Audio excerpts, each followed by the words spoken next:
가을 단풍이 물드는 화사함처럼 밝은 10월을 라디오 서울과 함께 하시길 바랍니다.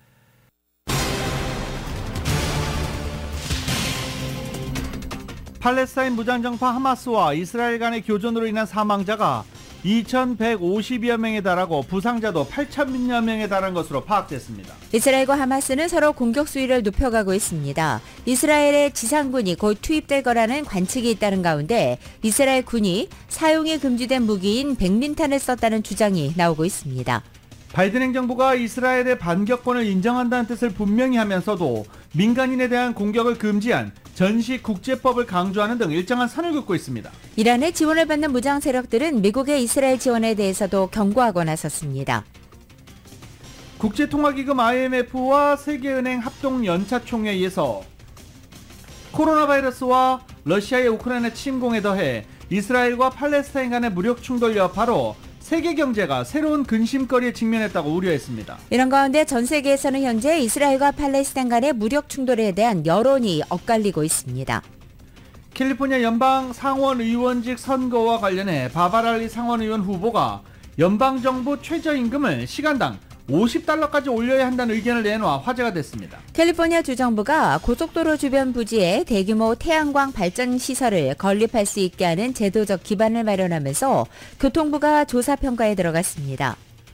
이번 주 남가주에서 LA 한인축제와 오렌지 카운티 한인축제 그리고 세계 한상대회까지 열리면서 남가주의 한인축제 분위기가 펼쳐지고 있습니다. 이런 가운데 부엔나팍 씨가 어제 더 소스몰에서 코리아타운을 알리는 축하 이벤트를 갖고 첫 사인판 제막식도 가졌습니다. 캐런 베스 LA 시장이 노숙자 서비스위원회 커미셔너를 직접 맡아 문제 해결에 발벗고 나서게 됩니다. 애완견을 데리고 산책을 하던 한인 여성이 노숙자로 추정되는 50대 백인 여성에게 애완견을 뺏길 뻔하고 폭행까지 당한 사건이 발생했습니다. 연방하원 다수당인 공화당이 신임 하원의장 후보를 선정하는 절차에 착수했지만 어느 후보도 뚜렷한 우위를 확보하지 못하면서 의장 공백 사태가 길어질 우려가 제기됐습니다. 뉴욕 등 글로벌 주요 업무지역 사무실 공순율이 20년 만에 최고치를 기록했습니다. 많은 기업들이 재택근무를 끝내고 직원들의 출근을 유도하고 있지만 공신률이 여전히 메워지지 않는 것입니다. 내년 총선의 전초전으로 평가받는 서울 강서구청장 보궐선거 투표 마무리됐습니다. 개표 결과 진교훈 후보가 60.44%, 김태우 후보가 35.62% 현재 나타나고 있지만 김태우 후보가 패배를 인정했습니다. 지난 대선 당시 허위 인터뷰 의혹을 수사한 검찰이 민주당의 김병욱 의원 보좌관과 같은 당의 정책연구위원, 인터넷 매체 기자를 압수수색했습니다. 텍사스 레인저스가 볼티모어 오리올즈를 7대1로 꺾고 3연승으로 아메리칸 리그 챔피언십 시리즈에 가장 먼저 진출했습니다.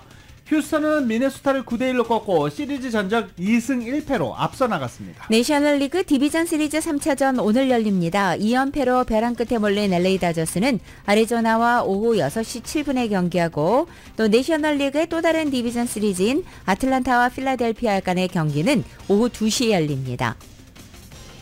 오늘 뉴욕 증시는 상승 출발하고 있습니다. 원달러 환율은 1338.7원으로 마감했습니다. 남가주 오늘 차차 맑아지겠고 LA 한인타운 낮 최고 기온은 77도 예상됩니다. 이 시간 주요 뉴스는 하늘 위 호텔, 세계 최대 항공기 아시아나항공 A380에서 차별화된 서비스를 만나보세요. 고국까지 편안하고 안전하게 모시는 아시아나항공 제공입니다. 여러분 안녕하십니까? 김윤정입니다. 안녕하십니까, 유지승입니다. 2023년 10월 11일 수요일 라디오 서울 모닝 뉴스 2부입니다.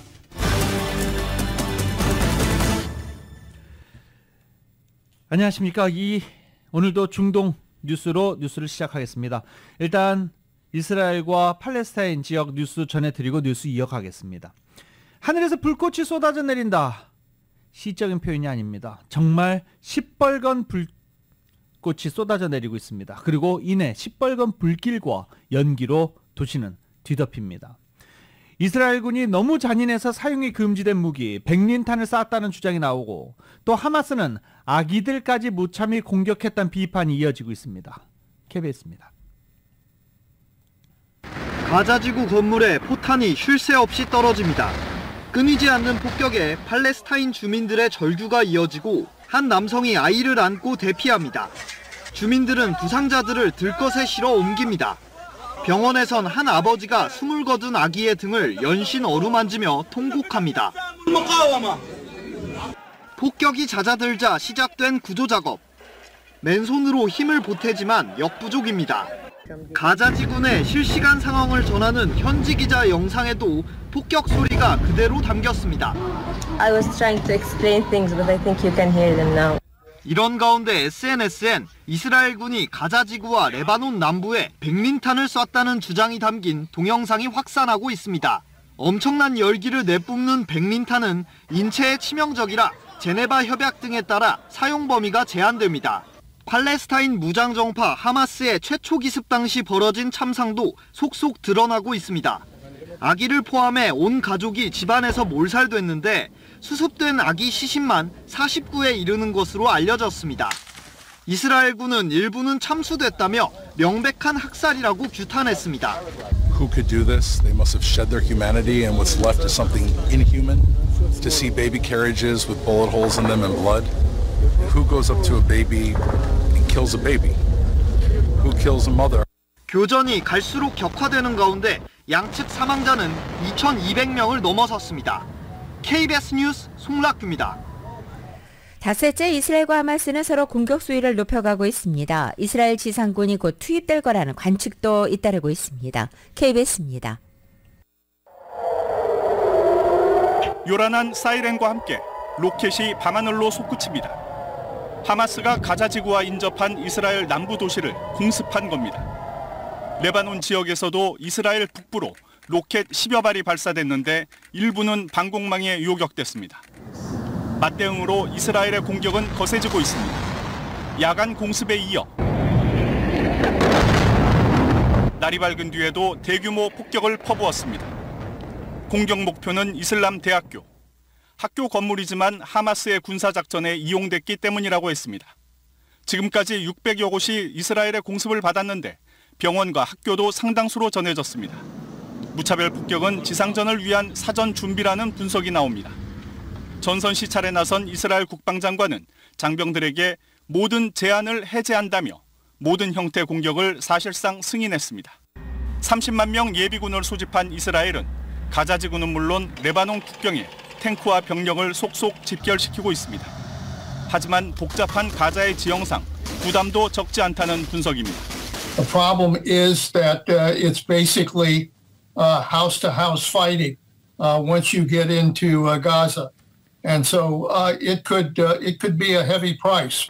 또 하마스에 붙잡힌 인질들이 위험한 상황에 빠질 수 있어 이스라엘의 지상전이 당장 시작될지는 불투명합니다. KBS 뉴스 이병도입니다.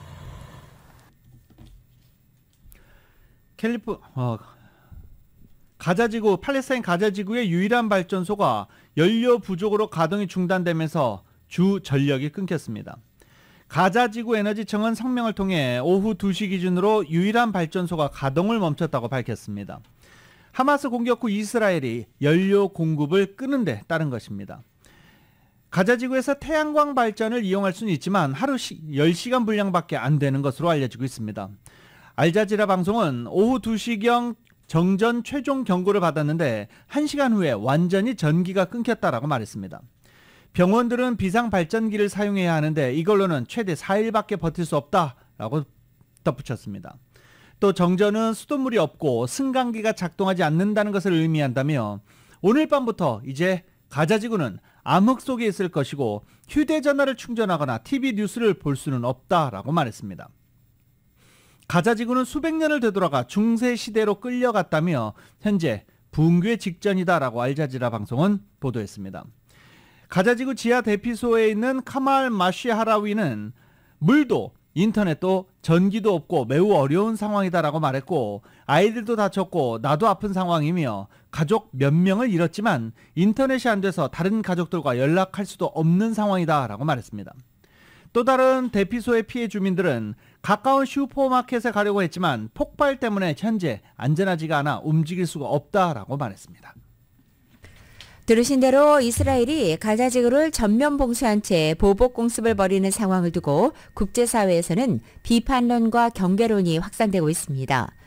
수많은 희생자가 나온 데 대한 정당한 대응이라 할지라도 무고한 민간인 피해를 유발할 봉쇄 전술은 국제법에 어긋나는 만큼 자제해야 한다는 주문이 잇따르고 있는 것입니다. 물론 국제사회는 무차별적인 폭격과 인질극을 감행한 하마스에 대한 규탄도 빼놓지 않고 있지만 이스라엘에는 더욱 책임있는 행동을 요구하고 있는 것입니다. 오늘 아침 유엔에 따르면 폴코 투르크 유엔 인권 최고대표는 어제 성명을 통해서 이스라엘이 개시한 가자지구 전면 봉쇄 전술이 국제인도법을 위반하는 것을 분명히 했습니다. 이스라엘 당국은 가자지구 전면 봉쇄의 명령을 내리고 전기, 수도, 식량, 연료 공급을 차단했다면서 이것은 해당 지역의 인도주의적 상황을 심각하게 악화할 것이다 라고 지적했습니다. 투르크 최고대표는 하마스의 불법 행위도 규탄했습니다. 무장단체가 민간인 즉결 처형, 대량 학살 등의 혐의를 받는 것은 경악을 금치 못할 일이라면서 인질로 잡은 민간인을 협상 카드로 사용하는 건 역시 국제법 위반으로 절대 해서는 안 된다고 밝혔습니다. 현재 국제기구들은 전면 봉쇄술이 초래할 가자지구의 인도적 위기에 우려를 표시하고도 있습니다. 테오드로스 아드하욤 거브러여수스 세계보건기구 사무총장은 전면 봉쇄 상태인 가자지구에 인도적인 구호물자가 반입될 수 있도록 통로를 확보해달라고 호소하기도 했습니다. 세계 각국도 전면 봉쇄 전술을 자제해야 한다는 목소리가 나옵니다. 유럽연합 외교안보 고위대표는 이스라엘은 스스로를 방어할 권리가 있지만 이것은 국제법과 국제인도법을 준수한 가운데 이루어져야 한다고 언급한 것입니다. 튀르키예는 현재 더 높은 수위로 봉쇄 전술을 비판하고 있습니다. 에르도안 튀르키예 대통령은 인도적 지원을 차단하고 민간시설을 폭격하면서 이것을 전과로 제시하는 것은 국가가 아닌 조직이 하는 행동이며 이스라엘이 이처럼 행동한다면 국가로 대우받지 못한다는 것을 잊어서는 안 된다고 경고하기도 했습니다. 이스라엘과 팔레스타인 무장정파 간 하마스 간의 분쟁에 각각의 나라별로 그리고 같은 나라 안에서도 편이 나눠지고 있습니다. 서방 국가들은 대체로 이스라엘을 옹호하고 중동 등 나머지 국가에서는 팔레스타인의 입장을 지지하는 모양새입니다. YTN입니다. 이스라엘의 강력한 동맹인 미국에서는 연일 친이스라엘 집회가 열리고 있습니다. 세계에서 유대인이 가장 많이 산다는 뉴욕에서는 주지사가 직접 나서 하마스를 규탄했습니다. I stand here to tell you that New Yorkers will never tolerate evil, whether it's committed here in our homeland or in Israel. 그러나 같은 뉴욕에서도 미국 정부의 이스라엘 지원 중단을 촉구하며 팔레스타인을 지지하는 시위가 동시에 열렸습니다. 이탈리아에서는 이스라엘 측 희생자를 추모하는 집회가 열렸습니다. 이처럼 유대인 커뮤니티를 중심으로 영국 등 서방 국가에서는 이스라엘을 옹호하는 움직임이 대부분입니다. 하지만 중동 국가들은 분위기가 정반대입니다. 시위 참가자들은 이스라엘 외교관들을 추방하라고 요구하며 가자지구에서 벌어지는 무차별적 공격을 비난했습니다. 브라질과 칠레 등 서방에 비해 상대적으로 저개발된 나라에서는 팔레스타인을 옹호하는 집회가 자주 열리고 있습니다. 이스라엘과 팔레스타인 양쪽으로 편을 갈라 제각각 목소리를 높이고 있는 가운데 평화적 해결과 대화를 촉구하는 외침은 아직 잘 들리지 않고 있습니다. YTN 신홍진입니다. 조 바이든 행정부가 팔레스타인 무장정파 하마스에 대한 이스라엘의 반격권을 인정한다는 뜻을 분명히 하면서도 민간인에 대한 공격을 금지한 전시국제법을 강조하며 일정한 선을 긋고 있는 모습입니다. 이와 관련해 바이든 대통령이 중동에서 어떻게 미국이 전쟁에 휘말리지 않으면서도 미국의 핵심 우방인 이스라엘을 지원할 것이냐라는 난제와 씨름하고 있다고 월스트리트저널이 진단했습니다. 바이든 행정부는 집권 첫 해인 2021년 아프가니스탄에서 미군을 철수시키고 중동 등 세계 각지에 파병된 미군을 줄여가면서 중국과의 경쟁에 집중하겠다는 방향을 분명히 한 바 있습니다. 그러나 바이든 대통령은 어제 백악관에서 연설을 통해 세계의 모든 나라처럼 이스라엘은 대응할 권리가 있으며 사실 이런 사악한 공격에 대응할 의무가 있다고 밝혔습니다. 하지만 바이든 대통령은 나와 네타냐후 총리는 이스라엘과 미국 같은 민주주의 국가들이 법의 지배에 따라 행동할 때 얼마나 더 강하고 안전한지에 대해서도 함께 논의했다고 소개했습니다. 테러리스트들은 고의로 민간인들을 겨냥하고 살해하지만 우리는 전시법률을 옹호한다고 강조한 것입니다. 이것은 전쟁 중 민간인 살상을 금지하는 국제법을 거론함으로써 이스라엘의 군사보복이 팔레스타인 민간인 인명피해로 이어져서는 안 된다는 것을 부각한 것으로 풀이되고 있습니다.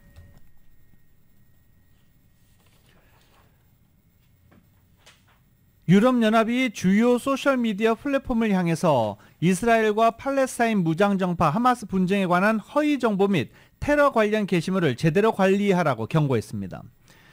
유럽연합 내수시장 담당 집행위원회는 페이스북 모회사인 메타 최고 경영자 마크 저커버그에게 서한을 보내 메타가 운영하는 플랫폼상 불법 컨텐츠 및 허위 정보 확산을 방지하기 위해 하고 있는 구체적 조치를 24시간 이내에 회신하라고 요구했습니다. 전날 X CEO인 일론 머스크에게 유사한 내용의 서한을 보낸 데 이은 것으로 X와 페이스북 등 거대 온라인 플랫폼의 자정 역할을 촉구한 것으로 해석됩니다. 브루통 집행위원은 X에 게시한 공개 서한에서도 머스크를 향해 이스라엘에 대한 하마스의 테러 공격 이후 우리는 X가 불법 컨텐츠와 허위 정보를 유포하는 데 활용되고 있다는 징후를 가지고 있다며 유럽연합의 디지털 서비스법 의무를 준수하라고 촉구한 바 있습니다. 디지털 서비스법은 특정 인종, 성, 종교의 편파적인 발언이나 테러, 아동 성학대 등과 연관 있는 컨텐츠의 온라인 유포를 막기 위해 지난 8월부터 유럽연합이 시행 중인 법률입니다. 미국이 이스라엘과 하마스 간 충돌이 중동 지역 전쟁으로 확대되는 것을 꺼리고 있습니다. 하지만 상황에 따라서는 확전이 될 수 있다고 보고 여러 상황에 대비한 비상대응책 마련에 나섰습니다. YTN입니다. 바이든 대통령은 항모 이동 배치와 전투기 전력 증강에 이어 필요하면 추가적인 군사 자산을 투입할 준비가 돼 있다고 강조했습니다. 구체적으로 탄약과 이스라엘의 대공 방어 체계인 아이언돔을 보충할 요격 무기들을 포함해 추가적 군사 지원을 모색하고 있다고 설명했습니다. 동시에 이란의 개입에 따른 확정 가능성 등 다양한 긴장 악화 상황 전개에 대비한 비상대책을 수립할 것도 지시했습니다. And it's something that he will be convening his national security team on this week because it remains a very high priority. 설리번 보좌관은 전개될 수 있는 잠재적인 시나리오에 대해 동맹 파트너 국가들과 협의 중이라는 점도 강조했습니다. 이에 따라 미국은 블링컨 국무장관을 이스라엘에 급파했습니다.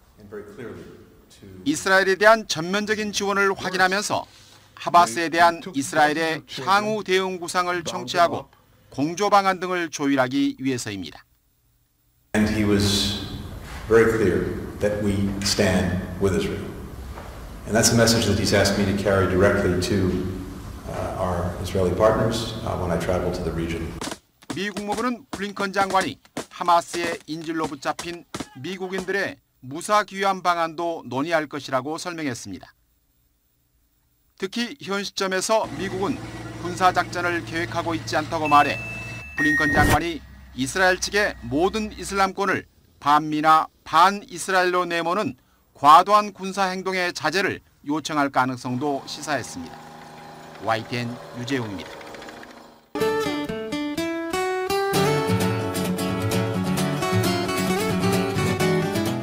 10월 11일 수요일 남가주의 날씨입니다. 오늘 이른 아침에 일부 지역에 비가 내리면서 흐린 하늘로 시작했지만 점차 맑아지고 있습니다. 낮 기온도 어제와 비슷하게 유지돼서 평년 기온을 살짝 밑도는 상쾌한 쾌적한 가을 날씨 즐길 수 있겠습니다.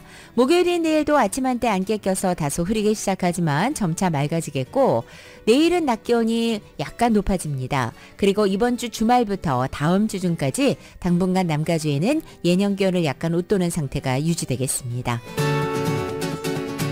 LA 한인타운 오늘 낮 최고 기온 77도, 밤 최저 기온은 55도, 오렌지 카운티 지역도 77도, 60도, 밸리와 일랜드 엠파이어 지역은 82도, 56도, 해안 지역은 72도, 59도로 예상됩니다. 한국 오늘도 대체로 맑은 가운데 서울의 오늘 아침 최저 기온이 54도, 낮 최고 기온은 75도 예상됩니다. 라디오솔 모닝뉴스 2부 이 시간은 1250만 불 교통사고 최고 보상, 교통사고 전문 천재 변호사 리차드 호프만, 총 20억 달러의 승소, 크고 작은 교통사고와 상해 브라이언 타필라와 시질러, 또 하나의 새로운 문이 열렸습니다. 한인은행 최초로 라스베가스에 진출한 오픈뱅크. 10월 11일부터 10월 14일까지 삼성과 현대 등 400개 이상 기업이 참여하는 제21차 세계 한인 비즈니스 대회 공동 제공입니다. 라디오솔 모닝뉴스 2부 이 시각 현재 프리웨이 교통 상황입니다. 먼저 60번 웨스트 방향입니다. 로즈미 블루바드와 만나는 지점 이중 추돌 사고로 인해서 이 시각 현재 5번째 레인 통제돼 있습니다. 60번 웨스트 방향 로즈미 블루바드와 만나는 지점 이중 추돌 사고 있습니다. 10번 웨스트 방향입니다. 템플시티 블루바드와 만나는 지점 이중 추돌 사고 있습니다. 계속해서 10번 웨스트 방향 말도인 파크 블루바드로 내리는 지점 5번째 레인에 이중 추돌 사고 있습니다. 210번 웨스트 방향입니다. 오스본 스트리트로 내리는 지점 이중 추돌 사고 있습니다. 참고하시고 안전운전하시기 바랍니다.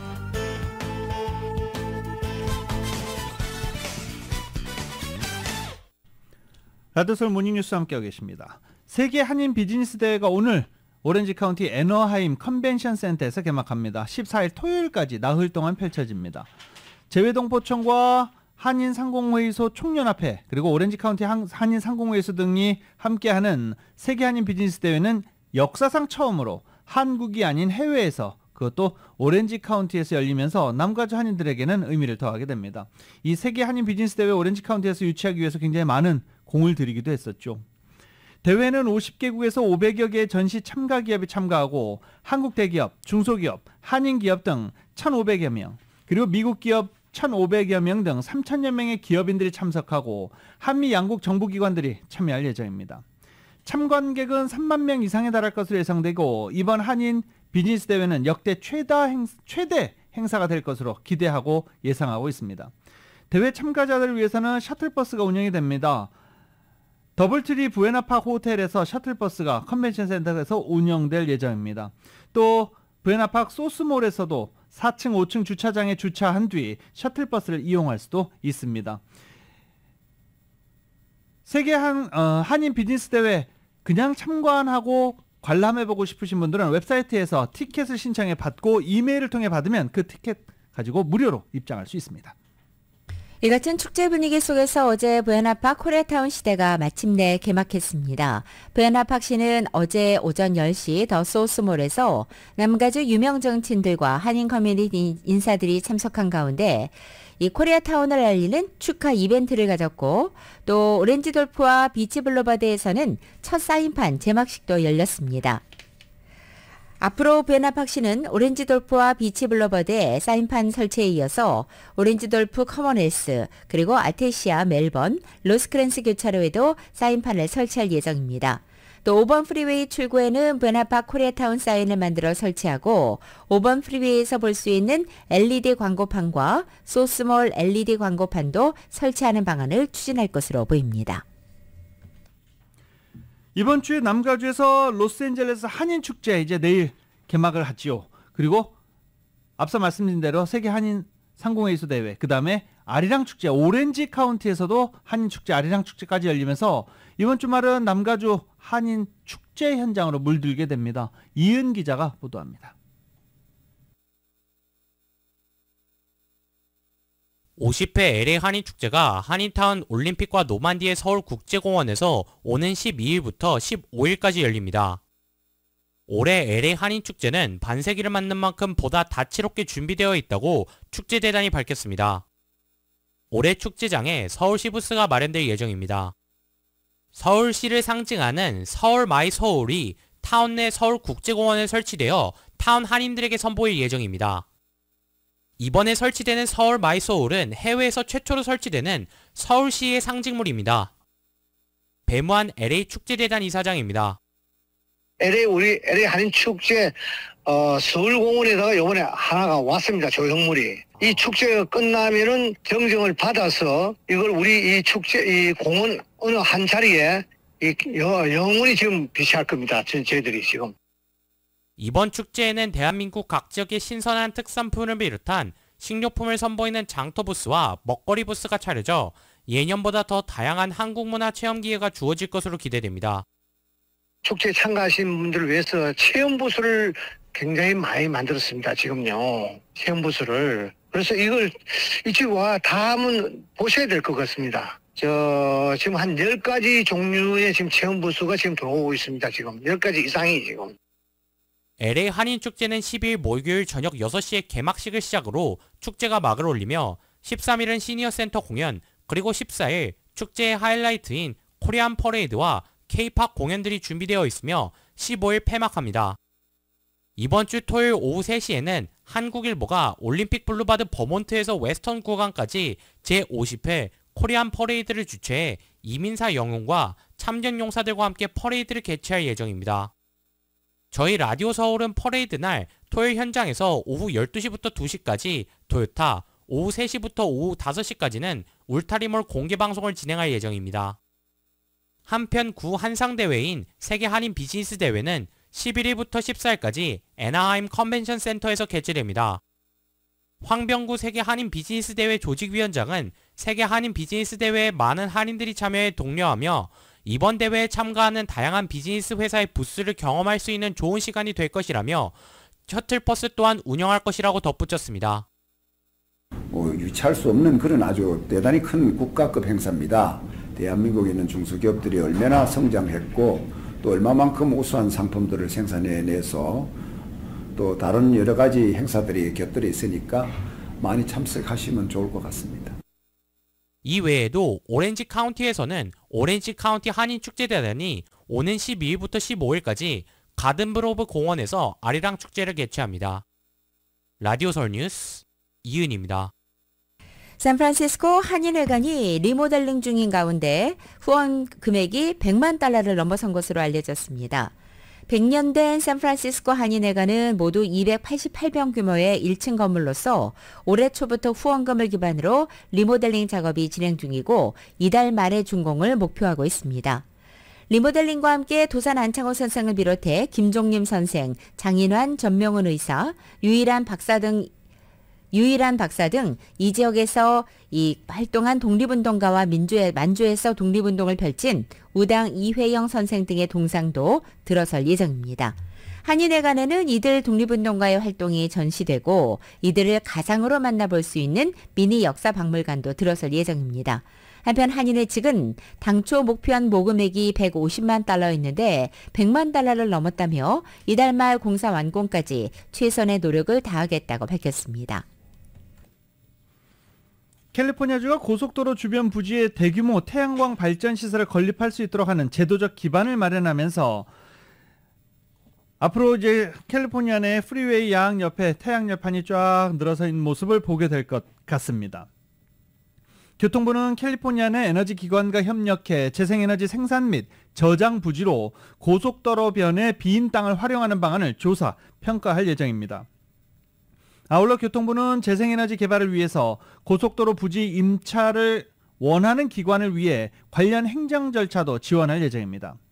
이 법안을 발의한 민주당의 조 시베커 주 상원의원은 법안이 태양광 패널과 송전선로 건설을 위해 더 많은 공간을 확보해야 하는 문제를 해결한다며 캘리포니아주의 미개발 자원인 고속도로변 토지를 활용해 더 많은 태양광 발전소를 건설하고 청정에너지를 도시로 보낼 수 있을 것이다 라고 기대했습니다. 캘리포니아 주정부가 미국에서는 최초로 어린이들에게 인기가 많은 캔디류 제품에 포함되어 있는 일부 유해 첨가물질의 사용을 금지하고 나섰습니다. 게빈 뉴섬 캘리포니아 주지사가 지난 7일 일부 첨가물들이 발암물질이기 때문에 인체에 유해한 영향을 줄 수 있어 사용을 금지한다는 내용을 골자로 한 법안에 최종 서명한 것입니다. 법안은 2027년 1월 1일부터 적용해 시행될 예정이고 제조사들은 법을 위반하다 적발되면 $10,000의 과태료를 부과받게 됩니다. 당초 이 법안이 시행될 경우 스키틀즈 같은 유명 캔디류가 캘리포니아 내에서 더 이상 판매될 수 없을 것이라는 우려가 있었지만 LA타임즈는 각 제조사들이 이미 해당 첨가물들을 대체하고 있기 때문에 실제적으로 판매가 금지되지는 않을 것이라고 전망했습니다. 펜타닐 등 오피오이드 계열 약물에 대해서 LA 지역의 대응이 본격적으로 시작됐습니다. 카운티 보건국이 지역 내 무료 진료소를 운영한다고 공식 발표했습니다. 이 공식적인 대응 이렇게 하는 게 맞나? 라는 비판의 목소리도 있습니다. LA 카운티 5곳 공공도서관에서 무료 날록선 클리닉을 설치해 운영에 들어간 것입니다. 이 날록선은 펜타닐 등 오피오이드 약물 해독제입니다. 약물을 아예 근절할 수 있도록 하는 게 낫지 않느냐, 이런 의견과 일단 생명을 살려야 되지 않겠느냐라는 의견이 맞서고 있는 것입니다. 날록선 복용에 신분증이나 보험 등은 필요하지 않습니다. 다만 날록선을 무료로 받아가 복용하는 사람은 클리닉에 준비된 비디오 교육을 시청해야 합니다. 날록선 복용량은 한 명당 1개로 제한됩니다. 약물을 과다 복용한 것 같다 라고 그러면 카운티 도서관에 가서 날록선 하나 주세요. 그리고 또 해독하면 되는 겁니다. 어떤 방법이 맞는 건지는 시간이 지나봐야 할 것 같습니다. 캘리포니아의 연방 상원의원직 선거가 내년 앞으로 다가온 가운데 바바랄리 연방 상원의원이 연방정부의 최저임금을 무려 $50까지 올려야 한다는 의견을 내놔 화제가 되고 있습니다. 정윤호 기자가 소개해드립니다. 가주의 연방 상원의원 선거에 출마한 민주당의 아담 쉬프, 케이리 포로, 바바랄리 연방 하원의원을 초청해 지난 일요일 전미 헬스케어 근로자 노조 주최로 열린 포럼에서 연방정부의 최저임금 적정선을 묻는 질문에 시간당 $50라는 대답이 나와 주위를 놀라게 했습니다. 이 대답은 흑인 여성 정치인인 바바랄리 연방 하원의원으로부터 나왔습니다. 민주당 후보 3명이 한자리에 모인 포럼은 이번이 처음이었습니다. 연방정부의 최저시급은 현재 시간당 $7.25에 불과합니다. 버니 샌더스 연방 상원의원이 선보인 2023 임금 인상안에 따르면 앞으로 5년에 걸쳐 연방정부의 시간당 최저임금을 $17로 기존의 임금에서 2배 이상 올리자는 내용을 담고 있습니다. 이날 포럼에서 3명 후보 모두 시간당 $17는 부족하다는 데 동의했습니다. 연방정부의 최저임금이 어느 정도가 적정하다고 보느냐는 질문에 바바랄리 연방 하원의원은 시간당 $50라고 답했습니다. 아담 쉬프 의원은 시간당 $25라고 답했습니다. 케이리 포로 의원은 연방정부의 최저시급은 $20, 가주의 최저시급은 $25가 적정하다고 답했습니다. 바바랄리 의원이 제안한 시간당 $50 최저임금은 최저 $104,000의 연봉을 의미합니다. 현재 전국에서 연봉 $100,000 이상을 버는 인구는 34% 정도로 나타났습니다. 연방정부는 2008년 이후 최저임금 인상을 하지 않았으며 연방하원에서 버니 샌더스 의원이 내놓은 시간당 $17로 인상하는 방안을 승인하는 것 자체도 쉽지 않은 것이 현실입니다. 바바랄리 의원은 큰 폭의 최저임금 인상이 어렵다면 렌트비 보조 프로그램인 섹션 8 수혜 대상을 확대하거나 어포더블 하우징 공급을 늘리는 등 차선책을 강구해야 한다고 촉구했습니다. 라디오 서울 뉴스 정현호입니다. LA의 노숙자 문제 해결에 힘을 쏟고 있는 캐런 베스 LA 시장이 노숙자 서비스 위원회의 커미셔너를 맡아 직접 문제 해결에 나서게 됩니다. 베스 시장은 자신을 LA 노숙자 서비스위원회 커미셔너로 지명을 했는데 LA 시의회가 본회의에 참석 시의원 15명 만장일치로 이를 승인한 것입니다. 임기는 2026년 6월 30일까지입니다. LA 카운티와 시 노숙자 프로그램 컨트롤 타워로 불리는 해당 위원회는 지난 1993년 LA 카운티와 시의 공동기관으로 설립됐습니다. 노숙자들에게 쉘터, 주거지, 서비스를 제공하는 프로그램을 위해서 연방과 주, 카운티, 시로부터 조성되는 $8억 이상의 기금을 관리, 총 집행하는 기관이 됩니다. 총 10명의 커미셔너로 구성되어 있는데 5명은 LA 카운티, 나머지 5명은 LA시에서 임명합니다. 그중 한 명이 캐런 베스 시장이 된 것입니다. LA 한인타운 한복판 대로변에서 애완견을 데리고 산책을 하던 한 한인 여성이 노숙자로 추정되는 50대 백인 여성에게 애완견을 빼앗길 뻔하고 또 이것을 저지하다가 폭행까지 당하는 사건이 발생해서 한인타운 치안에 대한 불안감이 높아지고 있습니다. 한편 엄 씨의 애완견을 강탈하고 폭행한 용의자는 출동한 경찰에 체포됐으며 피해자 엄 씨는 폭행으로 인해 치아가 흔들리고 이마와 손목에 상처를 입은 것으로 알려졌습니다.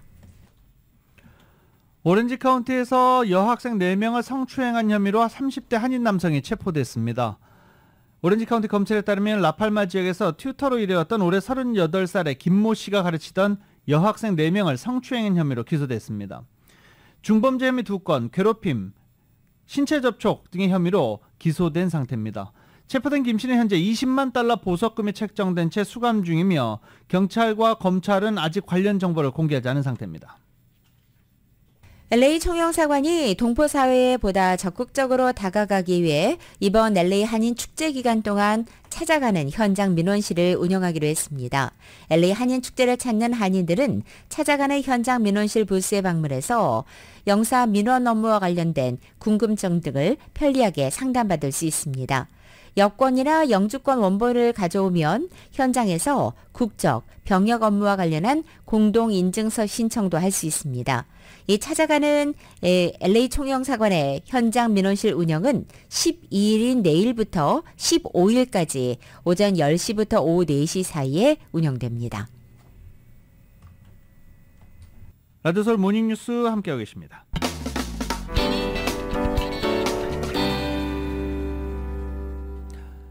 라디오서울 모닝뉴스 함께하고 계십니다. 유가 상승세가 지속하면서 미국의 9월 생산자 물가지수 상승률이 전년 동월 대비 5개월 만에 가장 높은 수준을 나타냈습니다. 전월 대비 생산자 물가는 7월부터 8월 2달간 가파르게 올랐음에도 9월에도 오름세를 이어간 것입니다. 미국인들은 앞으로 몇 년 동안 높은 인플레이션이 지속될 것으로 예상하고 있다는 조사 결과가 나왔습니다.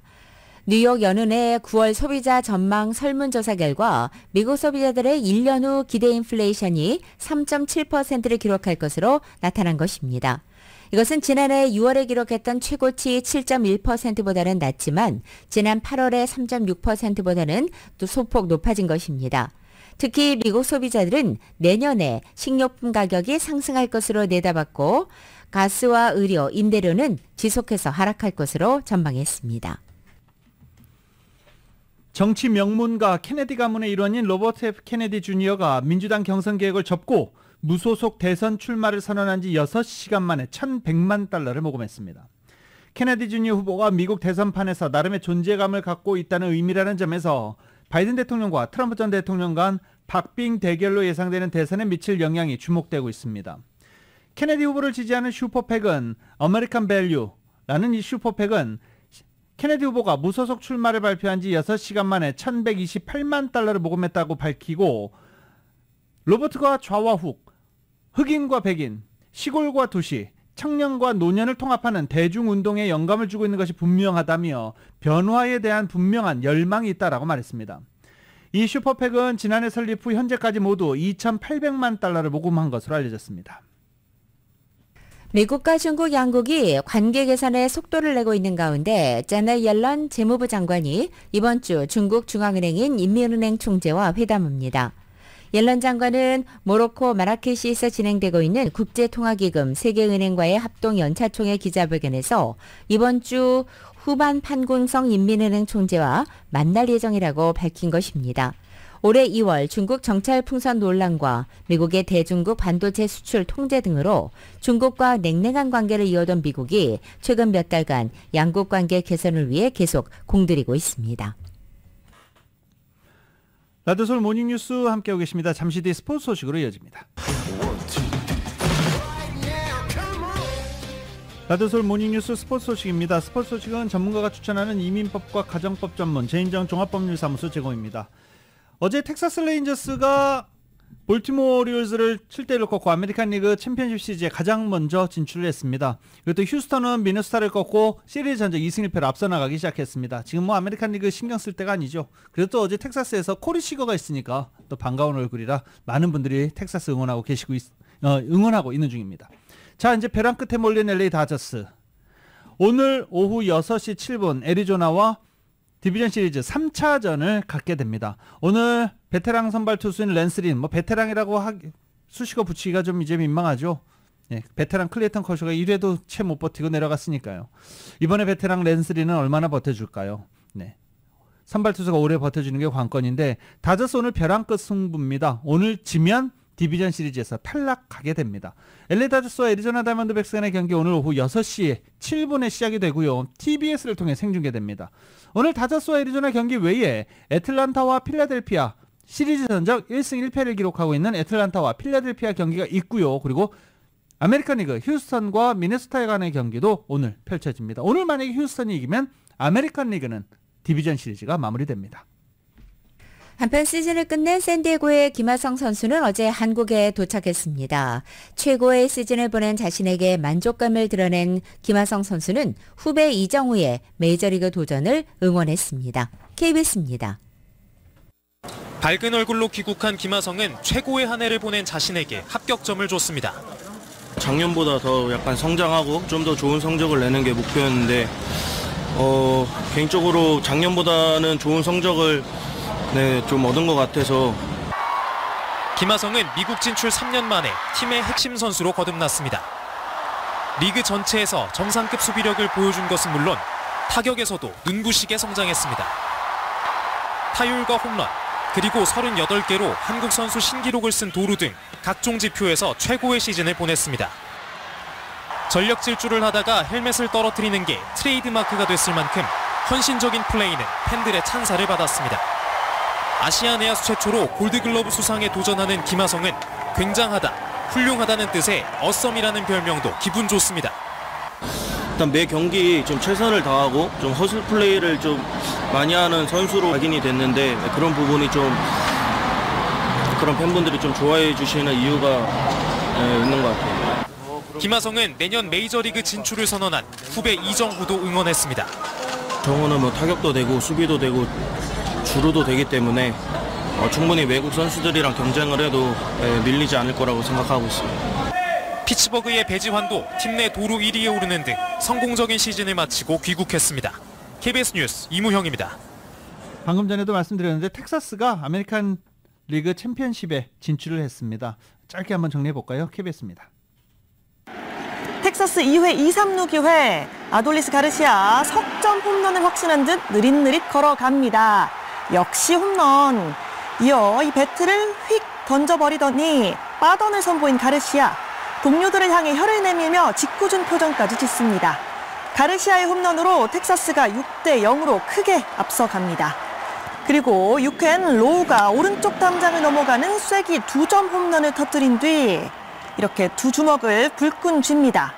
7-1로 승리한 텍사스는 3연승으로 아메리칸 리그 전체 승률 1위 볼티모어를 제치고 12년 만에 리그 챔피언십 시리즈에 진출했습니다. 2023년 10월 11일 수요일에 전해드린 라디오서울 모닝뉴스 여기서 마치겠습니다. 다저스 내일도 얘기했으면 좋겠네요. 지금까지 진행의 유지승, 김윤정이었습니다. 라디오서울 모닝뉴스 2부 이 시간은 1250만 불 교통사고 최고 보상, 교통사고 전문 천재 변호사 리차드 호프만, 총 20억 달러의 승소, 크고 작은 교통사고와 상해 브라이언 타필라와 시즐러, 또 하나의 새로운 문이 열렸습니다. 한인은행 최초로 라스베가스에 진출한 오픈뱅크, 10월 11일부터 14일까지 삼성과 현대 등 400개 이상 기업이 참여하는 제21차 세계 한인 비즈니스 대회 공동 제공이었습니다. 잠시 후 9시에는 강혜신의 오늘의 미국이 방송됩니다. 함께해 주신 여러분 고맙습니다.